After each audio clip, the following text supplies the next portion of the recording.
गुरु प्यारी सात संगत जी, प्यार भरी राधा स्वामी जी, सात संगत जी, आज की वीडियो को पूरा ज़रूर देखिए। अगर वीडियो आपको अच्छी लगती है तो वीडियो को ज़रूर लाइक और चैनल को सब्सक्राइब करना मत भूलिए।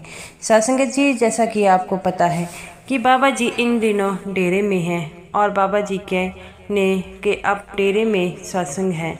तो सात संगत जी, कल डेरे में बाबा जी से संगत ने कुछ सवाल जवाब किए और बाबा जी ने भी वह सवालों के क्या क्या जवाब दिए आज मैं आपको शॉर्ट फॉर्म में बताऊंगी।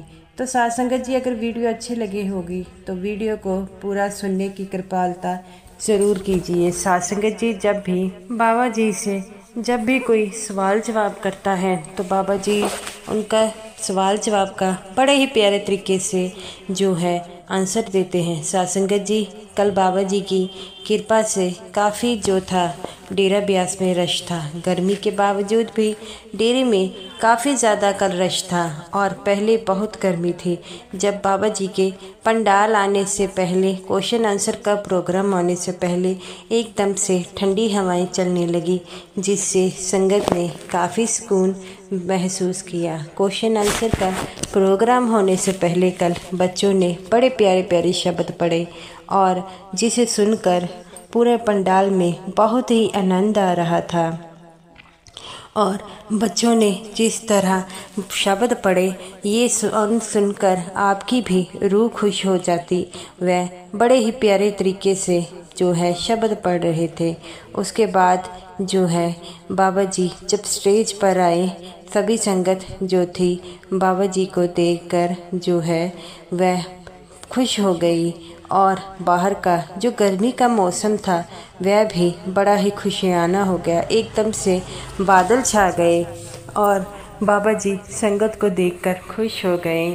सबसे पहले एक अंधा व्यक्ति आया और बाबा जी से कहने लगा कि बाबा जी, मैं को आँखों से दिखाई नहीं देता और मैं आपसे एक चीज़ पूछना चाहूँगा। बाबा जी कहते हैं कि बेटा पूछो, जो कुछ पूछना है। तो बाबा जी कहते हैं, क्या बेटा ये आंखें तुम्हारी जन्म से ही ऐसी है? वो कहता है, नहीं, कुछ एक्सीडेंट के कारण हो गया। और बाबा जी, मैं आपसे नामदान की बख्शीश चाहता हूँ। बाबा जी कहते हैं, बेटा कोई बात नहीं, नामदान की बख्शीश चाहते हैं तो आपको नामदान की बख्शीश ज़रूर होगी। वो कहता है कि कई कहते हैं कि आपको आँखों से मुझे दिखाई नहीं देता तो मुझे नामदान नहीं मिलेगा। तो बाबा जी ने कहा, बेटा ऐसा कुछ भी नहीं होता।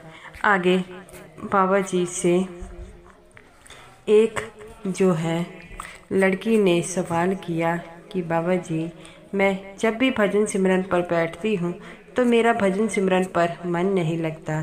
तो बाबा जी कहते हैं, बेटा इसमें कुछ नई बात नहीं है। यहाँ पर जितने भी सत्संगी हैं उनसे पूछ लो, वो यही कहेंगे कि हमें जो है भजन सिमरन में मन नहीं लगता। तो वो कहती है कि बाबा जी मैं बड़ा कोशिश करती हूँ। बाबा जी कहते हैं, बेटा कोशिश नहीं करनी है, भजन सिमरन पर बैठना है। आगे एक लड़का बाबा जी के सामने आया और बाबा जी से कहने लगा, बाबा जी मैं बड़ा खुश हूँ। बाबा जी कहते हैं, बेटा क्या बात हो गई, खुशी का कारण तो बतलाए। वो कहता है, बाबा जी मुझे नामदान की पर्ची मिल गई और आज क्वेश्चन आंसर में भी मुझे पर्ची मिल गई है। तब तो बाबा जी कहते हैं, तुम्हारी तो खुशी दुगनी होगी। वो कहते हैं, हाँ बाबा जी आज मेरी खुशी दुगनी हो गई है। तो बाबा जी कहते हैं, बेटा फिर इस खुशी को एंजॉय करो। तो वो कहता है कि बाबा जी बस अपना जो है मेहर भरा हाथ मेरे ऊपर रखना। बाबा जी कहते हैं, बेटा भजन सिमरन करोगे तो ज़िंदगी में सब कुछ मिलेगा, इसी बात की चिंता नहीं है। तुम्हें तो सिर्फ भजन सिमरन पर ध्यान देना होगा और नामदान की बख्शीश का मतलब ही यही है कि हमने भजन सिमरन करना है। अगर हम भजन सिमरन नहीं करेंगे तो नामदान लेने का कोई फ़ायदा नहीं है। तो वो कहता है, सच्चे पातशाह बिल्कुल सही कहते हैं। बाबा जी कहते हैं, यहाँ पर जितने भी सत्संगी हैं उनमें से आधे सत्संगियों को तो सिमरन का जो है समय नहीं मिलता। बाकी चीज़ों के लिए समय मिल जाता है, सिर्फ सिमरन के लिए समय नहीं मिलता, क्योंकि हम इसे ज़रूरी काम नहीं मिलते। खाना भी खाते हैं, सब कुछ करते हैं। और इसी तरह हमें भजन सिमरन को भी अपनी ज़िंदगी का अहम हिस्सा बनाना होगा, तभी तो हम आगे बढ़ पाएंगे।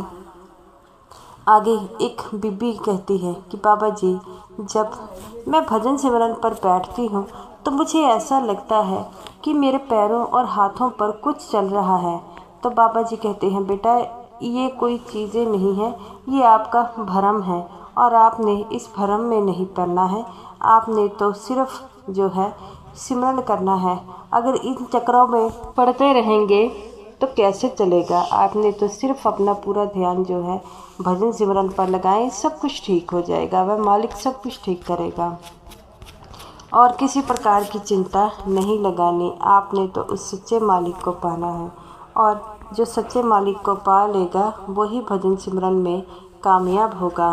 तो वो कहती है कि बाबा जी आप बिल्कुल ठीक कहते हैं। तो वह लड़की कहती है कि बाबा जी, क्या भजन सिमरन करते करते जब नींद आ जाए तब बाबा जी कहते हैं, फिर तो ये तो सबका हाल है।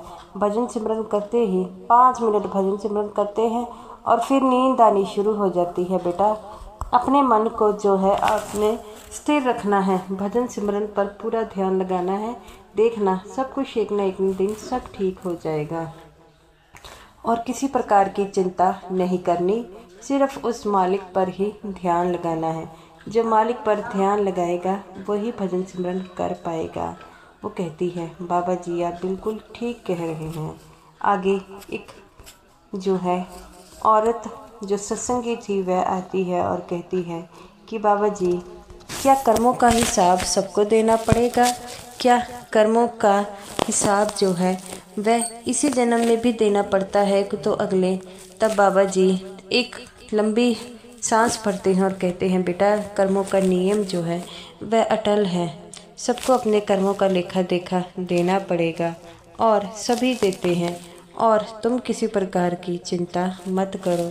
कर्मों का जो नियम है वह बड़ा अटल है। अगर हम कर्मों के नियम से भाग जाएंगे, चाहे कितनी भी दूर चले जाओ, लेकिन इससे हम भाग नहीं सकते, क्योंकि हमने जैसे कर्म किए होंगे वैसा फल मिलेगा। किसी को इस जन्म में मिल जाता है और किसी को उस जन्म में मिलता है।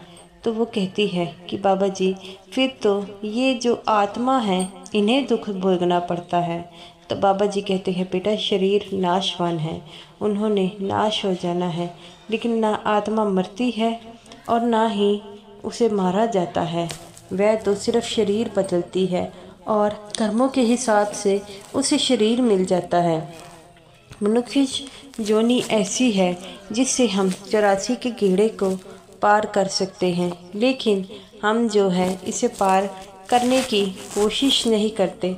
पता हम सबको है कि क्या करना है, लेकिन हम इंसान इसकी कोशिश तक नहीं करते। क्यों? क्योंकि हम समझते हैं कि हमें मनुष्य जोना मिल गया है, ये सबसे उत्तम जोनी है। इसके बाद हमें किसी प्रकार का जो है निचली जोनियों में नहीं आना पड़ता। लेकिन ये गलत बातें हैं। जैसे हम कर्म करेंगे उसके हिसाब से हमें निचली जोनियों में भी आ सकते हैं। हमें तो उस सच्चे परमात्मा पर सिर्फ विश्वास रखना होगा और तभी तो हम जन्म मरण के चक्रों से छुटकारा पा सकते हैं। और वो जो परमात्मा है वह कभी किसी को दुख नहीं देता। हमारी ज़िंदगी में जो दुख मिलते हैं वह हमारे कर्मों का ही चक्कर होता है। कुछ कर्मों का चक्कर हमारे पहले जन्म से होता है, कुछ का इस जन्म में, क्योंकि इस जन्म में भी हम साथ साथ कर्म तो कर ही रहे हैं और कर्मों का नियम बहुत ज़्यादा अटल है और कर्मों के नियम से तो कोई भी नहीं बच पाया। और गुरु प्यारी साध संगत जी वह बीबी कहती है कि बाबा जी आप बिल्कुल सही कह रहे हैं। हम सोचते हैं कि हमने इस जन्म में बुरे कर्म नहीं किए तो हमें क्यों ऐसा मिल रहा है। बाबा जी कहते हैं, बेटा कर्म तो हम करते हैं और कुछ ऐसे कर्म होते हैं जो जाने अनजाने में हो जाते हैं, लेकिन उनका भुगतान तो हमें करना ही पड़ेगा। आगे एक सत्संगी आदमी आता है और कहता है कि बाबा जी, अगर किसी की भलाई के लिए बोला गया झूठ जो बोलते हैं, क्या उससे भी कर्म बनते हैं? तब बाबा जी कहते हैं, बेटा ये तो उस कंडीशन पर डिपेंड करता है कि हमने किस तरह झूठ बोला है। अगर अपने स्वार्थ के लिए बोला गया है तो फिर तो आपके कर्मों का बनेंगे, क्योंकि कर्म तो सबके ही बनते हैं। जब हम सांस लेते हैं और हमारे सांस लेने से कुछ जीव मर जाते हैं और झूठ बोलना सबसे बड़ा पाप बताया गया है। अगर हम जाने अनजाने में झूठ बोलेंगे तो हमें जो है कर्मों का चक्कर तो बनेगा। और इसीलिए तो मैं कहता हूँ कि हमेशा सच बोलो, अच्छे इंसान बनो, जिससे आपको इस चक्करों में पड़ना ना पड़े। आगे एक सत्संगी आता है और कहता है कि बाबा जी, मेरी 2 बेटियां हैं और जो मेरे घर वाले, मेरे रिश्तेदार हमेशा मुझे ये कहते हैं कि किसी पीर महात्मा के पास तावीज़ बनाओ, कुछ करो तो तुम्हें बेटा प्राप्त होगा। तो बाबा जी कहते हैं कि बेटा ऐसा ना करो, ऐसा करने से तुम्हारे कर्मों का बोझ जो है वह और ऊपर हो जाएगा, और जो चीज़ कर्मों में नहीं है वह दुनिया की कोई ताकत नहीं दे सकती। चाहे जितना भी जोर लगा लो, वो चीज़ कभी नहीं मिलेगी। हाँ, इससे तुम्हारा बोझ जो है वह उठाना तुम्हारे लिए मुश्किल होगा। और मैं किसी को मना नहीं कर सकता, लेकिन हाँ, ये तो आपने देखना है, कर्मों का चक्कर जो है वह बड़ा ही लंबा है और कर्मों के चक्कर से कोई भी नहीं छूट पाता। अगर कर्म बढ़ाने हैं तो जो मर्जी किए कर लो, नहीं बढ़ाने हैं तो भजन सिमरन करो। भजन सिमरन की ताकत ऐसी है जो तुम्हें मन को शांति देगी, और जब मन को शांति मिलेगी तो सब कुछ ठीक है। दुनिया का तो काम है, हम लोग दुनिया को खुश नहीं कर पाते। कभी कोई कुछ बोलेगा, कभी कोई कुछ बोलेगा। क्या बेटियां जो हैं वह बेटों से कम हैं? आज की दुनिया में तो जो बेटे करते हैं वो बेटियां भी नहीं, बेटियां करती है वो बेटे भी नहीं करते। और इस बात की चिंता नहीं लगानी है। अगर कर्मों में सब कुछ है तो मिल जाएगा। और बेटा, इन कर्मों के चक्कर से मत पड़ो, और जो कुछ उस मालिक ने दिया है वह तुम्हारे भले के लिए दिया है, और किसी प्रकार की चिंता मत करो।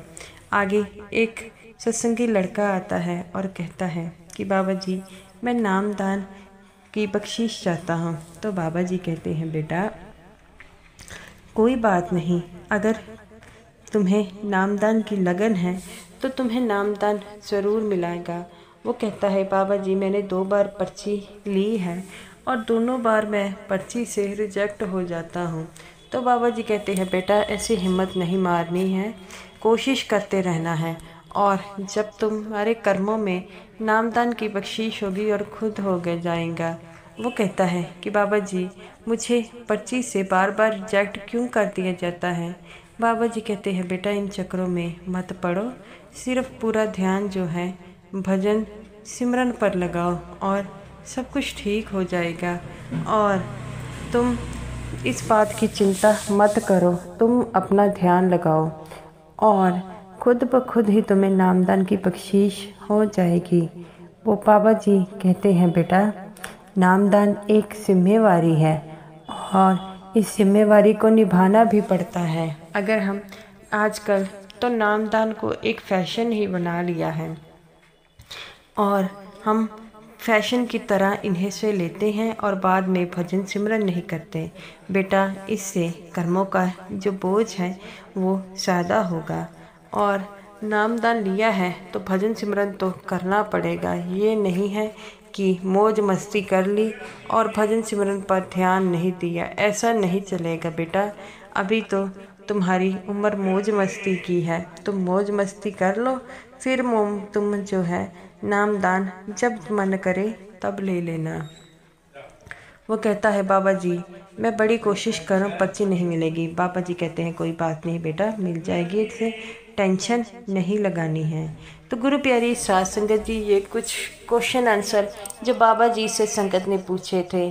तो गुरु प्यारी साध संगत जी, अगर ये वीडियो अच्छी लगी हो तो वीडियो को ज़रूर लाइक कीजिएगा और समूह साध संगत जी को मेरी तरफ से प्यार भरी राधा स्वामी जी।